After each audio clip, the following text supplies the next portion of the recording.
Welcome back for another Scrap Codex story summary. Today we have The Devastation of Baal by Guy Haley. It is the first novel in the Space Marine Conquest series.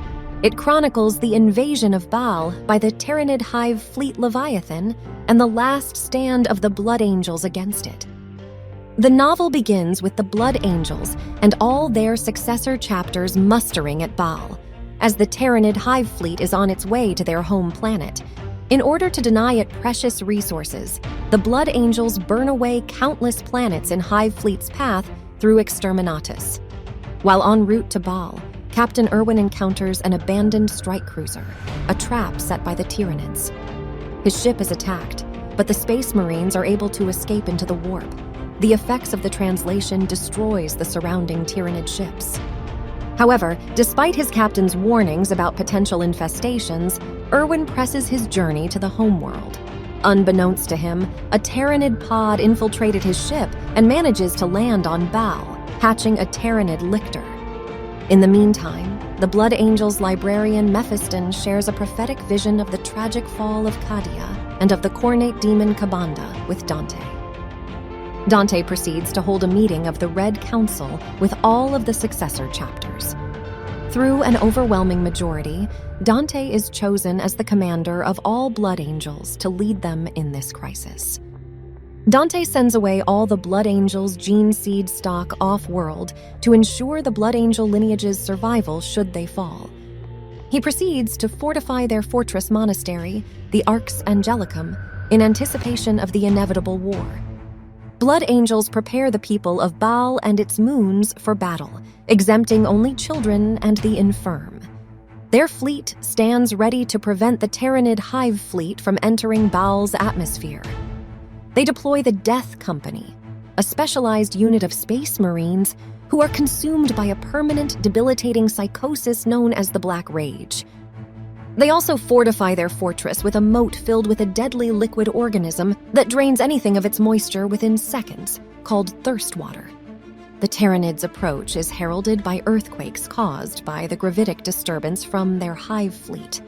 The Blood Angels' navy engages them, but are quickly overwhelmed. Much of the navy is destroyed, along with Captain Irwin and his strike cruiser. This is followed by the ground invasion. It begins with countless spores and Tyranid beasts dropping from the skies onto Baal's surface. The Blood Angels, along with their thralls and Baal's enlisted populace, engage them, and thus, the final battle for Baal begins. The Tyranids manage to reach the fortress monastery. At first, they are repelled by the thirst water and the heavy firing of the defending garrison. Imperial's relentless fusillade keep them at bay for a while, but the swarm begin to cross the thirst water moat by filling the gap with their own corpses. Imperial forces retreat to the safety of the fortress's void shield and finally unleash the Blood Angels' Death Company on the Tyranids. Unknown to the Blood Angels, the lictor, which had arrived at Baal earlier, has found the Blood Angels' Hall of Sarcophagi, where candidates are transformed into Space Marines. It creates a hole through the bedrock, allowing gene stealers and swarm organisms to infiltrate the fortress. Commander Dante personally goes to defend the hall, but arrives too late to save any of the remaining aspirants. The infiltration was merely a diversion, as the lictor used the opportunity to sneak into the Void Shield's generator and short it out, bringing the Void Shield down and exposing the fortress. Before the fortress monastery can be completely overrun, the sky suddenly catches fire. All the remaining servitors and most of the mortal humans go insane, and the Tyranids lose all cohesion, having lost their connection to the hive mind. The Great Rift had opened as Abaddon the Despoiler successfully destroyed Cadia, tearing the galaxy in half. The surviving astropaths of the Blood Angels burn themselves out trying to send requests for aid.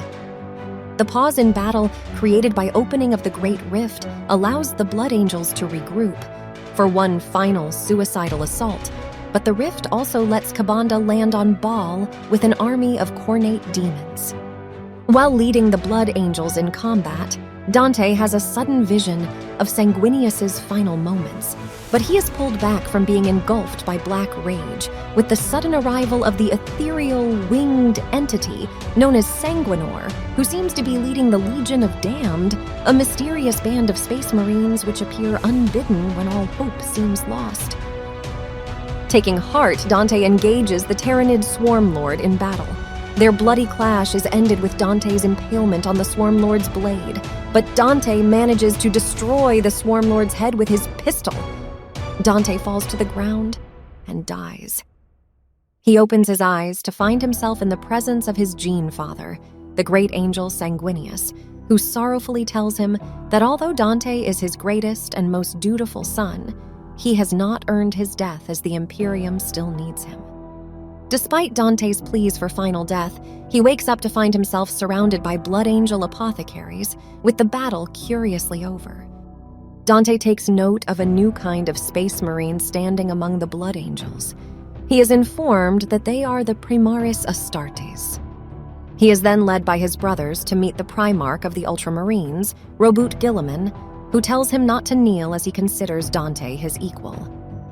Dante asks for forgiveness for nearly destroying Baal and the Blood Angels, to which Guilliman replies that there is nothing to forgive due to Dante's efforts, that the Indomitus fleet had no difficulty in destroying Hivefleet Leviathan and banishing the Cornate demons.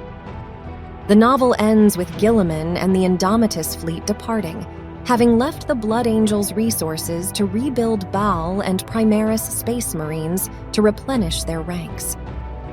Thank you for joining us on this book summary. Next book in this series is The Ashes of Prospero. Don't forget to subscribe for more Conquest series recaps.